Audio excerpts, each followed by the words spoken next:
Cette vidéo aurait pu s'intituler Reste humble, fais attention à ce que tu dis quand tu sais pas qui est en face de toi, ou encore ferme ta.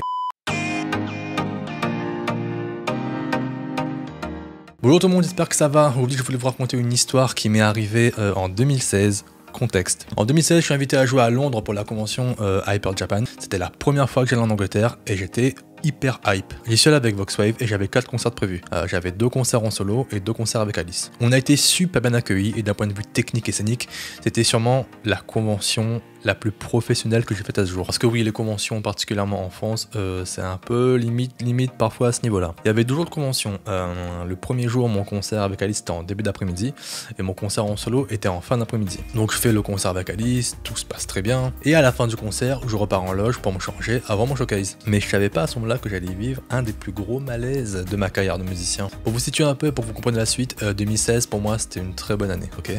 Je venais de me lancer, j'avais signé au Japon quelques mois avant, c'était ma première tournée internationale, j'avais fait un peu parler de moi à La Réunion, donc ouais, disons-le, j'étais un peu fier quoi. Donc pour revenir à l'histoire, je suis en loge, je suis en train de me préparer avant mon showcase, je suis en train de me coiffer, et j'ai pas de t-shirt, je suis torse nu. Oui, c'est une information importante pour la suite de l'histoire. Et là, je vois qu'il y a 3 japonais qui débarquent et qui commencent à s'approcher de moi en disant « Wow, Sugoi !» Et ils sont en train de kiffer mes tatouages. Donc moi, je fais pas trop attention et t'en as un qui commence à sortir son téléphone et qui me demande s'il peut me prendre en photo. Genre, je suis un objet de décoration. Donc je lui dis oui et il me demande ce que je fais ici. Et là, je sais pas pourquoi, mais comme j'ai des japonais en face de moi, je bascule en mode petit con et je commence à me la raconter un peu. Ouais, moi je suis musicien, j'ai signé au Japon il y a quelques mois, là je suis en tournée, j'ai des projets qui arrivent et tout.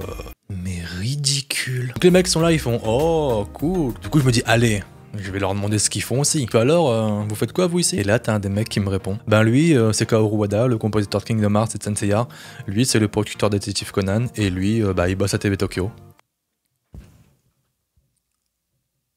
Et moi, qu'est-ce que je réponds? Ah, ok.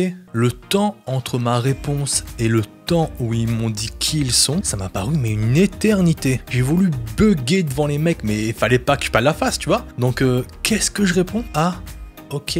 Je me suis dit, mais mec, mais qu'est-ce qui t'a pris de te la raconter comme ça, quoi? Dis, t'as vu ta qui devant toi là? Mais comment t'as pas fait pour te renseigner avant, mec? Et j'ai vu dans le regard du compositeur, à ce moment-là, il avait trop l'air de se dire... Pauvre mec. Non mais Kaoru Wada quoi, le mec qui a fait ça.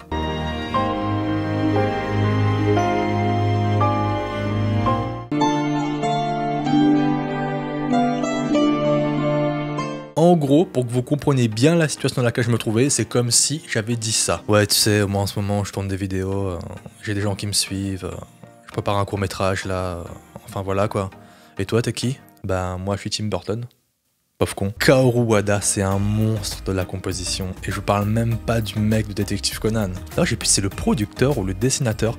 Mais si vous reconnaissez sa tête, bah n'hésitez pas à me le dire en commentaire. Donc au final, je me suis senti mais nul. J'avais envie de m'enterrer sous la table, mais au lieu de ça, qu'est-ce que je fais? Ah ben du coup, on peut faire une photo ensemble. Le pauvre type, mais jusqu'au bout. Du coup, ils s'en vont et je suis pas bien, mais ça m'a servi de leçon.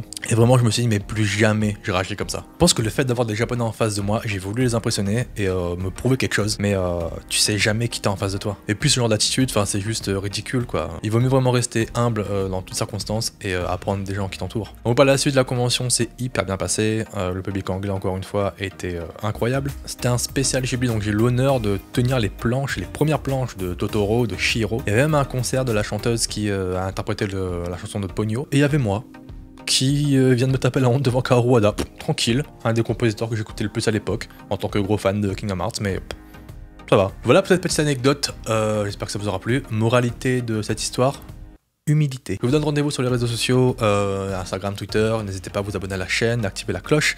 En attendant, prenez soin de vous, et je vous dis à bientôt.